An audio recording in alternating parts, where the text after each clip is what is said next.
So what I'm going to do to start off to show conduction, I'm going to draw my solid using particles.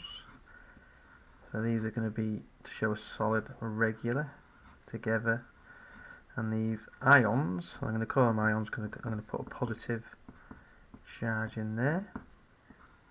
And each ion also can be called an atom. Do one more set.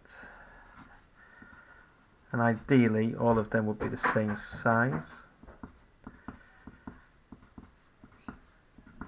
Okay, so they're my ions. Now what I'm going to do, I'm going to add in my electrons. So the electrons can go in between the ions. Okay, and they're free to move around.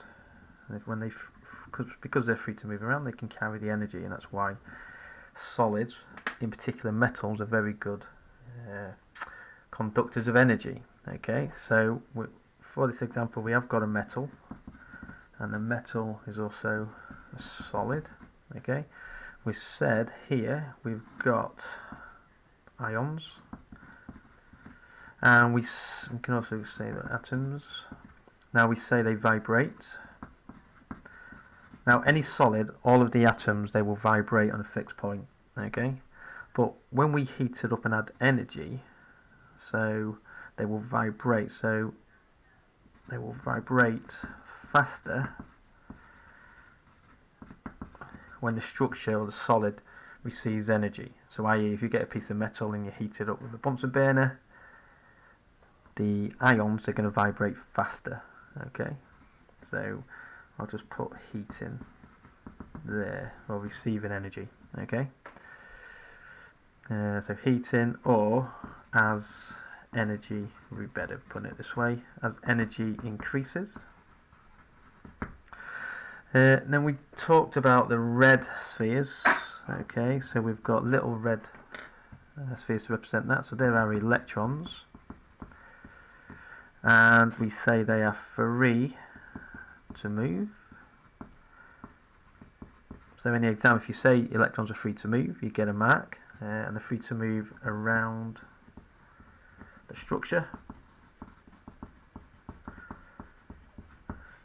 We say, when we talk about this word free, another word which might be found is this word delocalised. So we can say electrons are delocalised, they're free to move around the structure and carry the energy.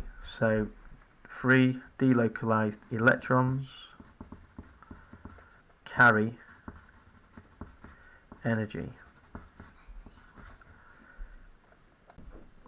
We can then say it's a good conductor when we talk about metals. So good conductors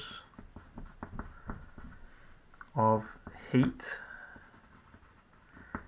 and we can also say electricity. So that's a property. So in summary, what you've got your ions in rows. They vibrate on a fixed point, and if you give it energy, so if I put a Bunsen burner here, okay, then what can happen is they will vibrate faster. The ions and the electrons are free to move around and carry the energy, and we can say these we can call them delocalized electrons. So that's conduction.